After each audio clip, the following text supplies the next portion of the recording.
other one in here, and let's go ahead and play. So I'm going to click this.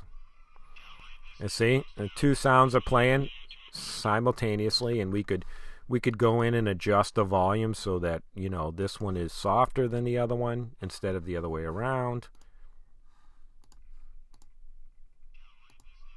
Okay.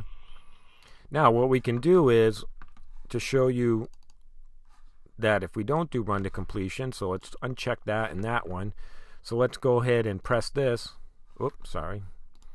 Let's go ahead and press this sound.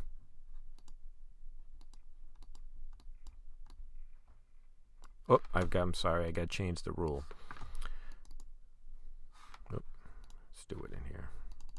Got to have it so it's released. Pressed is momentary. So that's another thing. If you set up, you're going to see how rules begin to work, and you should know that pressed is momentary, released is like turning the switch on for good. Okay, so what we're going to do is we're going to go in here and we're going to click on this. It'll play, and then I'm going to override it when I click this one.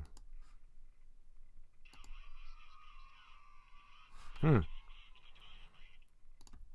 don't know why that did that. Should have overcut it.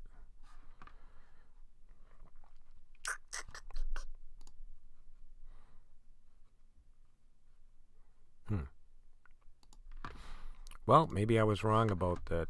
Usually it overrides a sound. Shouldn't be run to completion.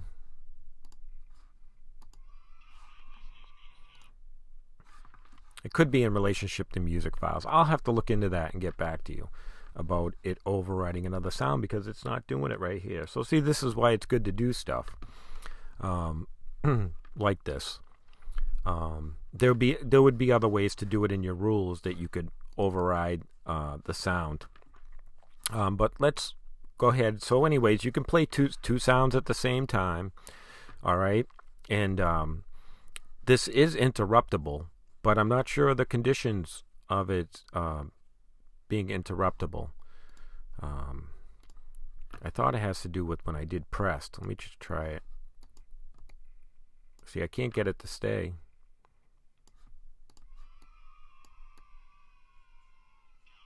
Nope. All right. I will look into that, and I will get you answers based on fact on that. So, but anyways, take the lesson from this for right now is to see that you can play two sounds at the same time, that you can adjust the volumes and the pitch independently of each sound, so you can kind of make your own little mix in here. You can loop it with a sound file. You definitely want to check run to completion if you don't want it to be interrupted.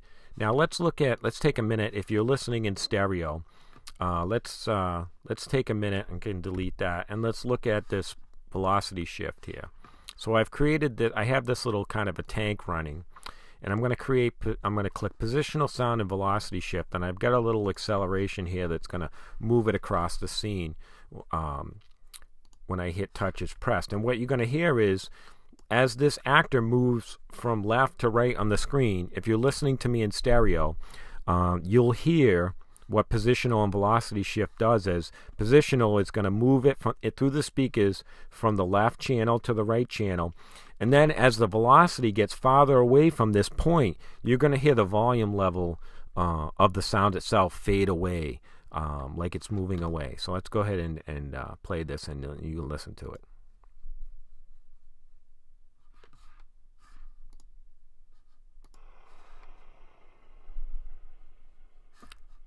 Let me recycle that because I forgot to touch it.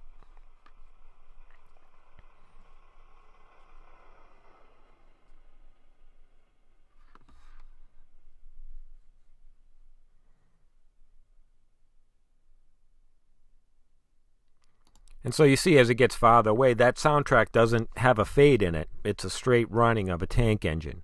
It's designed to loop, actually, in the game I have it set in. So you can see how the positional sound effects, kind of create that illusion of things moving across the screen and things fading away off into the distance. So those are some of the ways that in Gamesalad that you can actually manipulate audio, that you can actually do different things. The other thing about sound files too, another myth that I wanted to debunk, that I actually did the test this morning, was that there's a limit to the length of a sound file as far as it'll cut out or quit in Gamesalad. I brought in a sound file. It was a 5-minute song, and it played the entire 5 minutes. So what I can tell you is that as far as sound files go, I tested, and I can definitely say that for 5 minutes, a sound file will play uninterrupted if it's checked to run to completion. So if you're using audio files that are longer than 5 minutes, I can't imagine, there's always an exception to the rule, but I really can't imagine anybody really doing, having a use for that. If you run into that, you're probably better off using a music file anyways, which there are no known limits as far as word of mouth says. But as far as sound files go, they can be, the length that I tested them at was 5 minutes, and it didn't interrupt.